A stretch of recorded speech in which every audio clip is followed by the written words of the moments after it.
नमस्कार दोस्तों, आप सभी लोगों का स्वागत है आप सबके अपने चैनल बीपीएससी स्टडी आईक्यू पे। मेरा नाम आदित्य वैभव है और करता हूं आप सब लोग का तहे दिल से स्वागत। दोस्तों, 72nd बीपीएससी की आप सब लोग रणनीति बना रहे होंगे और आप में से मैक्सिमम लोग जो इस वीडियो को देख रहे होंगे वो मैक्सिमम लोग 1 साल 2 साल या यूं कहा जाए कि 2 से 3 साल पुराने एस्पिरेंट होंगे जो उस एग्जाम की तैयारी कर रहा है काफी लंबे समय से।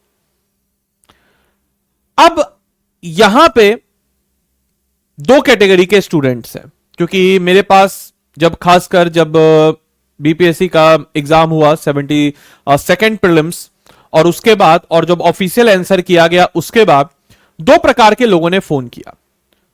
हालांकि जिनका नहीं हुआ ऐसे प्रपोर्शंस के लोगों की ज्यादा थी, जिनका हुआ वो भी अलग लेवल के परेशान थे। जिनका नहीं हुआ वो परेशान थे इस बात से कि सर नहीं हुआ, बहुत मेहनत किया। तो जब आपने बहुत मेहनत किया और मैं इससे एक्सेप्ट कर रहा हूं कि हां आपने बहुत मेहनत किया, तो फिर क्यों नहीं हुआ? और एक इस पे भी बात होनी चाहिए। दूसरी बात होनी चाहिए कि आपका एग्जाम क्लियर हो गया, वो किस बात से परेशान है? वो इस बात से परेशान है क्या मेंस तो उनका रेडी नहीं है। तो हम पहली बारी पे बात करते हैं कि जिनका नहीं क्लियर हुआ क्यों नहीं क्लियर हुआ। क्योंकि मेरे भाई आपको हम क्लियर कट बता देते हैं कि यह है प्रीलिम्स। प्रीलिम्स में आप एक ऐसे फैक्टर को अंडरमाइन नहीं कर सकते हैं और वो फैक्टर का नाम है लक। यानी कि प्रीलिम्स में आपको थोड़ा लक के फेवर या लक का आपके पक्ष में होना जरूरी है। आप ऑप्शंस को एलिमिनेट करके 2-2 ऑप्शंस पे ला रहे हैं। आपका गेसिंग वर्क उस समय में क्या कर रहा है, कौन से पॉइंट्स आपके क्लिक कर रहे हैं और कौन सा फर्स्ट रिफ्लेक्शन के आपके कितने आंसर सही हो रहे हैं, यह सब जानना आपके लिए जरूरी है। तो दोस्तों, इस चीज को इंश्योर करना है कि जब भी आप एग्जाम की तैयारी करें और खासकर प्रीलिम्स की, तो हम प्रीलिम्स में इतने डूब जाते हैं कि हम बड़ी मेहनत करेंगे और कई सारे ऐसे बच्चे होंगे, जैसे अगर हम अभी बात करते हैं तो 71st प्री के बाद 2 प्रकार के बच्चे हैं। एक बच्चे जिनका प्री नहीं हुआ, एक बच्चे जिनका प्री हो गया। अब जिनका प्री नहीं हुआ वो वापस से उस साइकिल में फंसेंगे, वापस से 72nd की तैयारी करेंगे और अगले साल वापस से मैं ऐसा वीडियो बनाऊंगा जैसा पिछले साल बनाया था और वापस से आप इस वीडियो को देखेंगे। और ऐसे बच्चे जिनका प्री क्लियर हो गया, अब वो भी उस साइकिल में फंस गए हैं। क्योंकि आपने लास्ट टाइम एक अच्छा आंसर कब लिखा था, अपने आप से पूछिए। क्या आपके मेंस के टॉपिक के जितने भी मेंस का आपका टॉपिक है, जो भी आपका मेंस का सेगमेंट है, उन सारे सेगमेंट्स के सारे टॉपिक्स के आपके पास नोट्स अवेलेबल हैं जो कि आपके द्वारा बनाए गए हों, हैंड रिटेन नोट्स हो? फिर से वापस से आप वही 1 साल 2 साल के साइकिल में आप अल्टीमेटली फंस जाइएगा। क्यों? क्योंकि अगर आपने बहुत एफर्ट करके मेंस क्लियर किया, प्रीलिम्स क्लियर किया, प्रीलिम्स के बाद आपको मेंस लिखने का मौका मिला, फिर से वापस से आप उसी साइकिल में आ गए कि भाई मेंस है, अब इसमें से कई बच्चों का मेंस क्लियर होगा, कई बच्चों का मेंस क्लियर नहीं होगा। आपने देखा होगा कि कई सारे ऐसे बच्चे हैं जो ऑलरेडी सिलेक्टेड हैं, वो अपने रैंक के इंप्रूवमेंट के लिए पेपर देते हैं और वापस से वो पेपर दे करके अपने रैंक को इंप्रूव कर लेते हैं, क्योंकि उनका नोट्स तैयार है। सिर्फ और सिर्फ आपको उनको करंट का जो उनका नोट्स है उनको अप टू डेट करना है और वापस से वो साइकिल में आ जाते हैं। लेकिन आपके साथ क्या? आपने लास्ट टाइम कब आंसर लिखा था, आपको इसका बिल्कुल भी आइडिया नहीं है। आपने लास्ट टाइम कॉलेज में लिखा होगा, आपके पास सारे नोट्स तैयार नहीं है, इसका भी बिल्कुल भी आइडिया नहीं है। तो एक सिचुएशन लेते हैं हम, लेट अस सपोज कि आपका प्रीलिम्स क्लियर हो गया। मान के चलिए, अपने आप से पूछिए, क्योंकि अंतरात्मा की आवाज कभी झूठी नहीं होती है। आप अपने आप से पूछिए कि आपका इस बार प्रीलिम्स क्लियर हो गया। मान के चलिए एक हाइपोथेटिकल सिचुएशन, क्या आपके समक्ष मेंस हो जाए तो क्या आप मेंस के लिए तैयार हैं? लिख लीजिएगा, कल मेंस हो जाए, कल आप लिख दीजिएगा मेंस का परीक्षा। आप बोलेगा नहीं सर हम तो तैयारी कर लेंगे 4 महीने में। आप 4 महीने में तैयारी कैसे कर लीजिएगा? आपको प्रीलिम्स तैयार करने में इतना लंबा समय हुआ, फिर भी आपका प्रीलिम्स रुक गया क्योंकि लक आपके साथ नहीं था, तो आप मेंस कैसे तैयार कर लेंगे?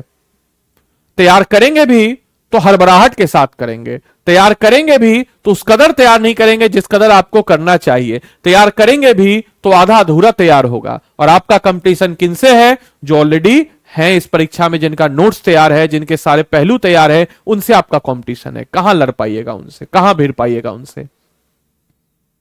समझे मेरी बातों को? तो वापस से अपने आप को आप उसी लूप में, उसी सर्कल में आप डाल दीजिएगा। मैं एक बड़ी गंभीर बात बोल रहा हूं, सोचिए ध्यान से। खासकर ऐसे बच्चे, मैं ये नहीं बोल रहा हूं आपकी मेहनत, आप बहुत मेहनत कर रहे हैं। मैं बहुत सारे बच्चों को पर्सनली जानता हूं जो दिन रात मेहनत करते हैं, हर रोज रेगुलर पढ़ाई करते हैं, डिसिप्लिन के साथ पढ़ाई करते हैं, बट फिर भी आपका एग्जाम नहीं हो रहा है। तो आपको मेक श्योर करना है कि कभी आपका प्रीलिम्स हो क्लियर, तो आप उसी साल मेंस क्लियर करके, एग्जाम क्लियर करके आप इस साइकिल से बाहर निकल जाएं। अब जैसे मान के चलिए, अगर हम बात करें कि जैसे अभी है सितंबर 2025, आपके समक्ष 71st का प्रीलिम्स हुआ, अब आपका नहीं हुआ। आप नहीं हुआ तभी आप इस वीडियो को देख रहे हैं, 72nd की तैयारी का आप सोच रहे हैं तभी आप वीडियो को देख रहे हैं। अब अगला जो आपका 72nd का प्रीलिम्स होगा वो मान के चलिए अगस्त या सितंबर के महीने में होगा। तकरीबन आपके पास 12 महीने हैं। अब आप इस 12 महीने में सिर्फ और सिर्फ प्रीलिम्स क्लियर कीजिएगा और फिर से उसी लूप पे पहुंच जाएगा, उसी सर्कल पे पहुंच जाएगा कि मेंस आपका हो भी गया तो मेंस के लिए आप क्या तैयार करवाएंगे, फिर से आपका मेंस फेल कर जाइएगा। और 2 साल 3 साल 4 साल के बाद आपके पास अचीवमेंट के नाम पे सिर्फ यही होगा कि मैंने 2 या 3 बार मेंस लिखा है। लिखा क्या है? बस लिखा है, मेंस फेल किया मैं 2 या 3 बार, बस ये अचीवमेंट होगा। तो ये अचीवमेंट से आपको दूर हटना है। इसके लिए आपको क्या करना होगा कि हम आपको सीधा सीधा मास्टर प्लान बताते हैं, क्योंकि अब जो है सिलेक्शन, आज से 5-10 साल या जब हम लोग तैयारी करते थे उस समय कंटेंट मैटर करता था, बट अब आज के डेट में कंटेंट सबके पास है। पहले कंटेंट की कमी होती थी, कोचिंग संस्थान लिमिटेड थे, स्टडी मटेरियल्स लिमिटेड थे, खासकर मेंस पॉइंट ऑफ व्यू से, तो कंटेंट की कमी थी। लेकिन अब कंटेंट की कमी नहीं है, अब सबके पास कंटेंट है। डिजिटलाइजेशन के कारण सबके पास कंटेंट है, सबके पास वो चीजें हैं जिससे आदमी अपने आप को इंप्रूव कर सकता है। तो कंटेंट तो आपके पास भी है, कंटेंट सबके पास है। तो कंटेंट सबके पास है तो आप अपना एक्स्ट्रा एफर्ट और एक्स्ट्रा मेहनत से ही आप अपने मेंस पॉइंट ऑफ व्यू को तैयार कर सकते हैं। तो आपके पास अभी सितंबर का है, मार्च तक, यानी कि अक्टूबर, नवंबर, दिसंबर, जनवरी, फरवरी, मार्च, 6 महीने के अंदर में आप अपने आप में एक प्रण लीजिए कि मेंस से रिलेटेड आपका जितना भी बेसिक नोट्स है हैंड रिटेन फॉर्म में आपके पास सारे टॉपिक से तैयार हो। इससे क्या होगा, एक आपका प्रीलिम्स का बेस भी बन जाएगा और इस बार के क्वेश्चनों को आपने देखा होगा, जो मेन सेंट्रिक अप्रोच को लेके गया होगा उसका आसानी से तैयार हो जाएगा। तो हम कह सकते हैं कि आपका बेस फॉर प्रीलिम्स, यानी कि प्रीलिम्स के लिए बेस तैयार हो जाएगा मेन सेंट्रिक अप्रोच से। साथ ही साथ आपको 6 महीने तक अपना एक हैंड रिटेन नोट्स तैयार करना चाहिए, ताकि आपका जैसे ही प्रीलिम्स क्लियर हो आप मेंस के लिए रेडी हो और लास्ट में आप इस कंफ्यूजन में ना हो। क्योंकि आज ऐसे बच्चा जिनका हो गया है प्रीलिम्स या जिनका होने वाला है, जिनका स्कोर ठीक है, वो भी परेशान है। आप देखते होगा यूट्यूब पे, सर हम कैसे तैयारी करें मेंस का, कुछ नहीं पता हमको, या कुछ कुछ पता है, बस ऐसे लिखना, ये लिखना, वो लिखना है। तो इस केओस में आप ना पड़े, इसलिए आपके पास अपने खुद के हैंड रिटेन नोट्स है और आप साल का अगला 4-5 साल बचा लीजिएगा आसानी से और अपनी तैयारी को मजबूती प्रदान कीजिएगा। फिर उसके बाद आपका जो मेंस है, यानी कि 72nd का जो मेंस होगा, मोस्ट प्रोबेबली दिसंबर 2026 में होगा। तो आपके पास कितना समय आप देख लीजिए, फिर इधर आप 6 महीने और इधर सितंबर के बाद आपके प्रीलिम्स के बाद आपका 3 महीने, अक्टूबर, नवंबर, दिसंबर, इसमें आप अपने तैयारी को जबरदस्त तरीके से कर सकते हैं और इसी अटेम्प्ट में आप एग्जाम को क्लियर कर सकते हैं। तो इस साइकिल में मत फंसिए, ये ट्रैप है, इस ट्रैप में मत फंसिए कि प्रीलिम्स का तैयारी करेंगे 1 साल, फिर घींच तीर करके किसी तरह प्रीलिम्स निकलेगा, फिर मेंस का देंगे, फिर 2 बार 3 बार 4 बार मेंस देंगे, फिर 4 साल बाद अचीवमेंट के नाम पे हमारे पास सिर्फ और सिर्फ ये अचीवमेंट रहेगा कि हमने 2 बार 3 बार मेंस लिखा है। ऐसा नहीं होना चाहिए। हम ये नहीं बोल रहे हैं कि आप जो है सिर्फ और सिर्फ प्रीलिम्स पॉइंट ऑफ व्यू से देखिए या सिर्फ और सिर्फ मेंस पॉइंट ऑफ व्यू से, लेकिन एक जनरल सेंट्रिक अप्रोच को लेकर के, एक फाउंडेशन अप्रोच को लेकर बढ़िए, जिसमें मेंस भी इंक्लूड होगा, जिसमें आपका प्रीलिम्स भी इंक्लूड होगा। और मेंस जब आप तैयार करते हैं तो स्वतः प्रीलिम्स का आपका तैयार हो जाता है। आप सिर्फ प्रीलिम्स तैयार करके मेंस को तैयार नहीं कर सकते हैं, लेकिन अगर आप मेंस की तैयारी करते हैं तो मेंस की तैयारी के साथ साथ स्वतः आपका प्रीलिम्स भी तैयार हो ही जाता है। तो अगले 6 महीने दीजिए मेंस को, अच्छे तरीके से दीजिए मेंस को। अब देखिए, आप एक बार अपने प्लान के मुताबिक कल के गए, आज मेरे प्लान के मुताबिक लेके चलिए, आपको जरूर कुछ ना कुछ फायदा इससे जरूर मिलेगा। कंटेंट यूट्यूब पे हम लोग बहुत सारे मुहैया करा रहे हैं, मार्केट में बहुत सारे प्रीवियस ईयर क्वेश्चंस हैं। क्या उस सारे प्रीवियस ईयर क्वेश्चन को आपने देखा है? क्या आपको पता भी है कैसे क्वेश्चन आ रहे हैं मेंस में? नहीं पता है। उनके आंसरों को देखा है, मॉडल आंसरों को देखा है? नहीं देखा है। तो कब देखिएगा? बीपीएससी की तैयारी कर रहे हैं, सिर्फ प्रीलिम्स की तैयारी कर रहे हैं क्या? आपको मेन सेंट्रिक अप्रोच लेकर के चलना चाहिए, नहीं तो वापस से इस सर्कल में, इस साइकिल में आप फंसते रहिएगा, अमूमन फंसते रहिएगा और फंसते फंसते आप किसी दिन इसमें कोलैप्स कर जाएंगे। तो हम चाहते हैं कि आप ऐसा ना करें, आप आसानी से चीजों को लेकर के आगे बढ़िए और किसी भी प्रकार की समस्याओं हो हम कराते, जैसे हम कल भी अभी आपको ऐसे का मेंस का कराए थे, उससे पहले एक फाउंडेशन करा रहे हैं। हमारे यूट्यूब चैनल पे बहुत सारे मेंस के क्लासेस चल रहे हैं। हम ये नहीं बोले कि आप पेड क्लास लीजिए, बस वही है कि कंटेंट आपके पास है। जैसे मान के चलिए कोई एक वर्किंग पर्सन है, ये वर्किंग पर्सन है, अब वर्किंग पर्सन कोई अगर है एग्जाम्पल के तौर पे, वो पढ़ाई कर रहा है तो अपने समय को बचाने के लिए वो खाना बनाने वाली को रख लेता है, वो खाना बनाता है, उसका समय बच जाता है। भले इसको खाना बनाने आता है फिर भी वो क्या कर रहा है, खाना बनाने वाली को रख रहा है समय बचाने के लिए। तो कंटेंट आपके पास बहुत है, तो पेड कोर्स क्या है, बस वही आपका समय बचा देता है। बाकी आप खुद से भी कर सकते हैं, सेल्फ स्टडी भी कर सकते हैं, ये खाना बना के भी पढ़ाई कर सकता है। लेकिन अगर आपको कोई बेरे सारी चीजें लिखने का तरीका बता दे, कंटेंट बता दे, सब कुछ बता दे, तो वहां पे क्या हो जाएगा आपके समक्ष, तो वो आपके लिए एज ए समय बच जाएगा। आपको ज्यादा माथापच्ची करना नहीं, सिर्फ आपको कंटेंट है, लिखना है, समझना है, बुझना है।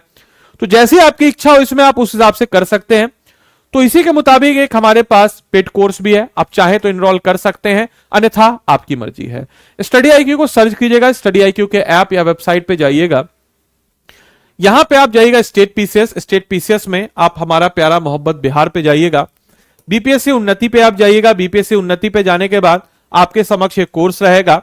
इस कोर्स में आपको देखना है कि सर ये जो कोर्स है बीपीएससी उन्नति का, इस उन्नति में क्या क्या फीचर्स हैं। तो ब्राउजर्स है यहां पे सबसे पहले। अब इस ब्राउजर्स को अगर आप देखेंगे तो हम इसमें क्या क्या आपको मुहैया करा रहे हैं। तो हम लोग इसमें देखिए कि आपको पूरा का पूरा लिखने का तरीका, सारे पहलू, साथ ही साथ 4 सेक्शनल टेस्ट जीएस पेपर 2 के, 5 सेक्शनल टेस्ट जीएस पेपर 1 के, 4 एसए के topic, 2 full length test series, 4 full length GS test, GS 1 GS 2 का study materials, online offline mode दोनों में है। हम लोगों ने यहाँ पे आपके शेड्यूल भी अप टू डेट कर रखा है। क्लासेज जो है आप लोगों के समक्ष 27 सितंबर से शुरू हो रही है ऑनलाइन मोड में, और ऑफलाइन मोड में क्लासेज जो है परसों से शुरू हो रही है। तो आप ऑनलाइन मोड घर पे बैठे बैठे कर सकते हैं, ज्यादा माथापच्ची करने की जरूरत नहीं है। बाई नाउ पे आइएगा, यहाँ पे जो कोड है इसको हटाइएगा, एक कोड लगाइएगा फैकल्टी कोड जो कि है आदि लाइव, और इस आदि लाइव कोड को जैसे ही मैंने लगाया देखिए आपको मैक्स एंड डिस्काउंट मिला। अभी आदि लाइव कोड आपको क्यों लगाना चाहिए, क्योंकि आदि लाइव कोड को लगा के इसमें आपका कॉपी ओपी सब चेक करके हम लोग देंगे, और अगर आप आदि लाइव कोड लगाते हैं तो मेरा मेंटरशिप आपको इसमें निःशुल्क मिल जाएगा, और प्राइस भी आपको 5,999 में आदि लाइव कोड को लगा करके आपको मिल जाएगी। तो जाइए आदि लाइव कोड को लगाइए और इस कोर्स में अपने आप को इनरोल करके अपनी तैयारी को मजबूत बनाइए। बाकी मिलते हैं हम लोग अगले सेशन में, तब तक के लिए सारे बच्चों को bye bye, take care, thank you and thanks for watching this session.